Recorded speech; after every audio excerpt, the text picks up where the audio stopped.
polisi menghadang pengendara motor yang nekat melewati jalan layang non-tol Pesing dan Mogot, Jakarta Barat.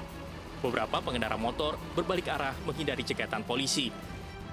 Beberapa pengendara motor berhasil dicegat lalu ditilang karena melanggar larangan melintasi jembatan layang. Sedikitnya 64 pengendara motor ditilang polisi. Razia di jalan layang non-tol Pesing akan digelar hingga 1 minggu ke depan.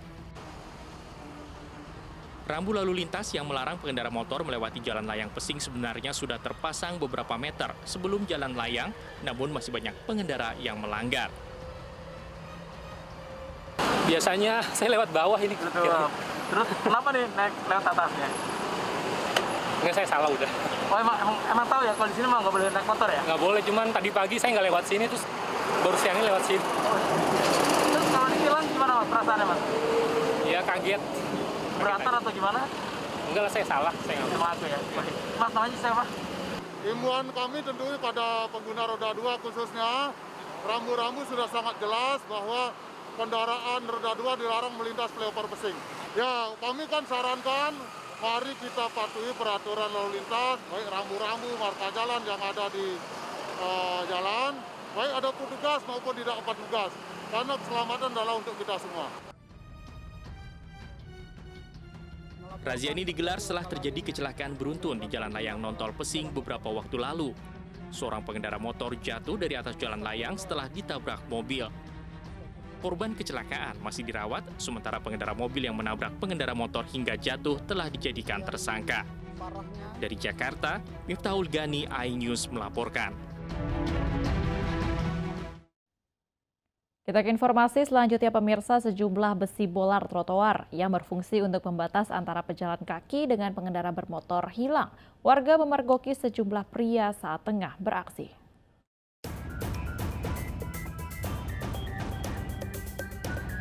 Guys ya. Ngapain Pak?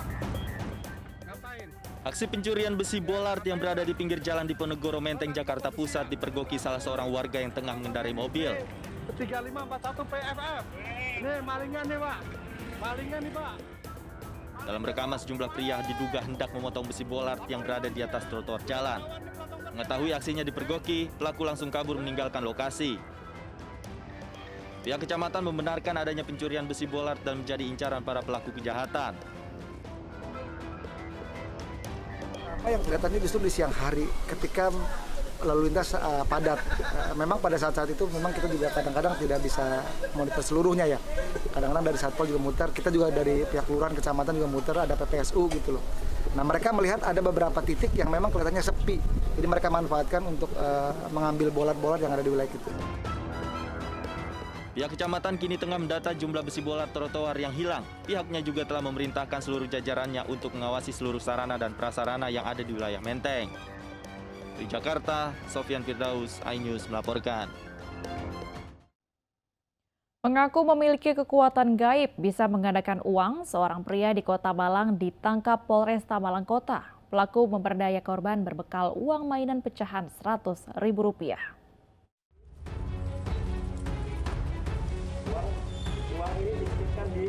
Polresta Malang Kota menangkap AS, tersangka penipuan dengan modus menggandakan uang di Kota Malang. Tersangka berpura-pura memiliki kekuatan gaib untuk menggandakan uang. Di depan petugas, tersangka mempraktikkan kecepatan tangannya dalam mengelabui korbannya dengan memanipulasi letak uang di dalam kardus yang telah diletakkan uang mainan. AS ditangkap setelah polisi menerima laporan dari 2 korban yang mengaku tertipu hingga Rp40 juta.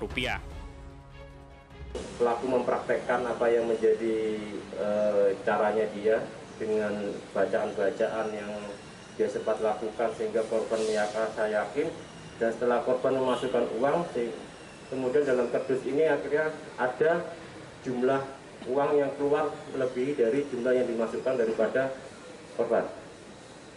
Kemudian korban dengan percaya hal tersebut, korban akhirnya mentransfer uang kepada pelaku. Setelah lakukan transfer uang pada pelaku, sehingga akhirnya pelaku melarikan diri. Selain menangkap tersangka, polisi juga menyita barang bukti 5.000 lembar uang palsu pecahan Rp100.000 atau senilai Rp500 juta, buku tabungan, dan kartu ATM. Polisi menduga masih banyak korban lainnya mengingat tersangka kerap berpindah-pindah tempat tinggal. Akibat perbuatannya, tersangka dijerat pasal 378 KUHP dengan ancaman hukuman 4 tahun penjara. Polisi juga meminta jika ada korban lainnya yang mengalami penipuan penggandaan uang serupa untuk melapor ke Mapolresta Malang Kota. Dari Malang, Jawa Timur, Denny Irwansyah, iNews melaporkan. Pemirsa, mantan penyidik KPK Stefanus Robin 47 divonis 11 tahun penjara dalam kasus suap penanganan sejumlah perkara korupsi. Robin terbukti menerima suap, salah satunya kasus yang menyeret mantan Wakil Ketua DPR Aziz Syamsuddin. Robin dan pengacaranya Maskur Hussein terbukti menerima suap dengan jumlah keseluruhan lebih dari 11 miliar rupiah dan 36.000 dolar Amerika Serikat saat menangani sejumlah kasus korupsi. Di antaranya ketika KPK menangani kasus korupsi Wali Kota Tanjung Balai, serta kasus suap dana alokasi khusus Lampung Tengah yang menyeret nama mantan Wakil Ketua DPR Aziz Syamsuddin. Atas perbuatannya, Robin dijatuhi hukuman 11 tahun penjara dan denda 500 juta rupiah subsidiar 6 bulan kurungan. Majelis Hakim juga menolak permohonan Robin untuk menjadi saksi pelaku yang bekerja sama dengan penegak hukum atau justice collaborator. Menanggapi putusan ini, Robin mengaku kecewa dan akan mempertimbangkan mengajukan banding. Tapi saya sangat kecewa kenapa permohonan justice collaborator saya ditolak dengan alasan tidak relevan. Padahal yang bersangkutan itu ya Bu Lili itu duluan berhubungan sama Syariah. Apa tidak relevannya? Saya mengusulkan pengacara Maskur Hussein, apa bedanya dengan dia usulkan pengacara Arif Aceh? Sama kok, tidak relevannya di mana. Tapi tidak apa-apa, saya dan tim kuasa hukum dan keluarga kami menerima.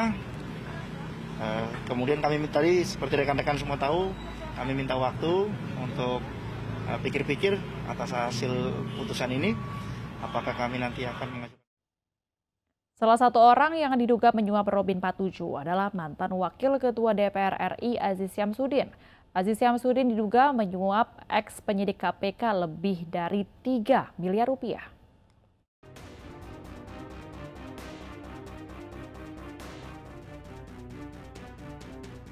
Mantan Wakil Ketua DPR RI Aziz Syamsuddin menjadi pesakitan karena terlibat kasus dugaan korupsi suap pengurusan perkara penyidik KPK di Lampung Tengah. Aziz didakwa memberi suap ke mantan penyidik KPK Stefanus Robin 47 dan pengacara Maskur Hussein sekitar 3,6 miliar rupiah.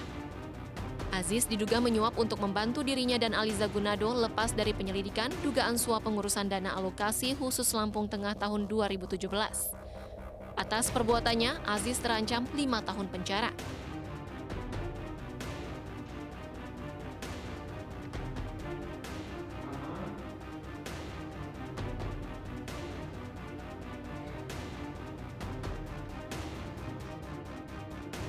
Dalam persidangan yang digelar sejak 6 Desember 2021, Aziz berulang kali membantah melakukan penyuapan dan telah menghadirkan saksi yang meringankan.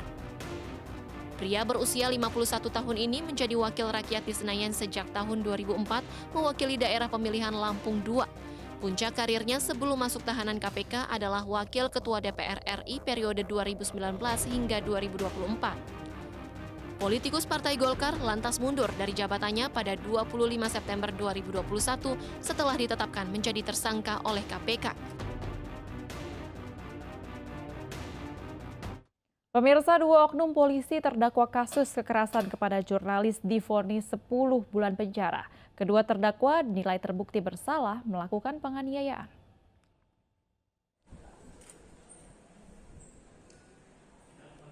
Sidang putusan kasus penganiayaan jurnalis atas nama Nur Hadi yang dilakukan oleh 2 oknum polisi Rabu siang digelar di Pengadilan Negeri Surabaya. Dalam sidang ini majelis hakim menjatuhkan hukuman 10 bulan penjara kepada 2 terdakwa polisi aktif Bribka Purwanto dan Brigadir Muhammad Firman. Majelis hakim menilai kedua terdakwa terbukti bersalah melanggar tindak pidana pers. Tak hanya itu, 2 terdakwa juga divonis membayar restitusi kepada korban dan saksi kunci sebesar Rp13.813.000 dan saksi F sebesar Rp21.850.000. Sidang vonis kasus kekerasan jurnalis ini mendapat perhatian publik. Agung Darmajaya, Ketua Bidang Hukum Dewan Pers, menyatakan menghormati putusan hakim, namun ia menyayangkan kedua terdakwa tidak ditahan. Hormati kami sampaikan. Hanya barangkali kami rasa keadilan menjadi catatan penting. Dari 1,5 yang disampaikan, kemudian hari ini 10 bulan, dan sudah kita dengar bersama teman-teman. Yang tadi saya tidak dengarkan juga adalah ketika sudah 10 bulan tidak ada perintah penahanan. Kami pikir-pikir, tapi besar kemungkinan kami mau banding. 10 bulan nggak ringan Pak untuk orang yang berprofesi ya. Apalagi penyelesaiannya akan menyatakan penyelesaian persuasif dan perdamaian. Perintahnya Bapak yang di luar hotel itu. Meski diputus bersalah, hakim tidak memerintahkan penahanan kepada kedua terdakwa. Putusan ini diketahui lebih ringan dari tuntutan jaksa penuntut umum dengan pidana penjara masing-masing 1 tahun 6 bulan kepada kedua terdakwa. Dari Surabaya, Nur Syafei, iNews melaporkan. Sementara itu, pemirsa, mantan Menteri Kesehatan Terawan Agus Putranto menegaskan vaksin Nusantara siap untuk dijadikan vaksin booster. Dirinya terus berkomunikasi dengan pemerintah terkait aturan penggunaan vaksin Nusantara sebagai vaksin booster. Hal itu disampaikan Terawan usai pengukuhan dirinya sebagai Profesor Kehormatan Guru Besar Tidak Tetap Ilmu Pertahanan Bidang Kesehatan Militer Universitas Pertahanan di Sentul, Bogor, Jawa Barat. Menurut Terawan, vaksin Nusantara siap untuk digunakan sebagai salah satu alternatif vaksin untuk booster. Terlebih, vaksin Nusantara juga dianggap ampuh melawan COVID jenis Omikron yang saat ini mulai masuk di tanah air. Sangat baik karena bisa menjadi vaksin pelengkap. Kalau itu mau dinamakan vaksin, tapi akan lebih wise lagi dinamakan imunitas, meningkatkan imunitas tambahan. Ya, sedangkan alat untuk membuat vaksin Nusantara ini sangat sederhana, jauh lebih sederhana dibandingkan PCR, sehingga investasinya juga jauh lebih murah. Presiden Joko Widodo melantik 3 duta besar luar biasa dan berkuasa penuh. Dubes yang dilantik berasal dari jalur karir dan non-karir. Upacara pelantikan dan pengambilan sumpah 3 duta besar digelar hari ini di Istana Negara Jakarta. Dubes yang dilantik berasal dari jalur karir dan juga non-karir. Dari jalur non-karir ada Letjen TNI Purnawirawan Agus Wijoyo, Dubes untuk Republik Filipina, merangkap Republik Kepulauan Marshall Island dan Republik Pulau berkedudukan di Manila. 2 lainnya dari jalur karir yakni Sunarko menjadi Dubes Republik Sudan berkedudukan di Khartoum dan Vience Marice Suebu menjadi Dubes Selandia Baru merangkap Samoa Kerajaan Tonga dan Kepulauan Cook dan Niue berkedudukan di Wellington. Vince merupakan perempuan pertama asal Papua yang menjadi Duta Besar RI. Dengan seluruh-seluruhnya, demi. Selanjutnya pemirsa, perhelatan MotoGP Indonesia 2022 18 sampai dengan 20 Maret nanti diyakini mampu bangkitkan ekonomi masyarakat, khususnya bagi para pemilik homestay. Menteri Pariwisata, Ekonomi dan Kreatif Sandiaga Uno meninjau kesiapan pemilik homestay di Lombok Tengah, Nusa Tenggara Barat.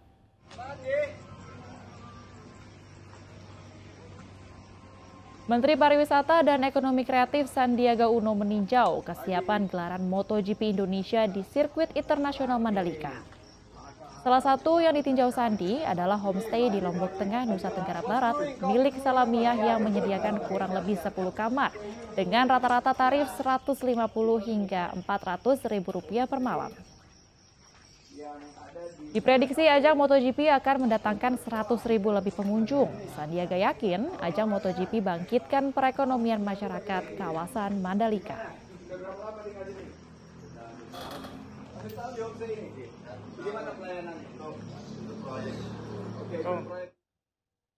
Pemirsa, seorang pilot Angkatan Udara Korea Selatan tewas setelah pesawat tempur yang dikemudikannya menabrak gunung di Hwaseong, Korea Selatan. Informasinya usai jeda berikut, tetaplah di iNews Malam.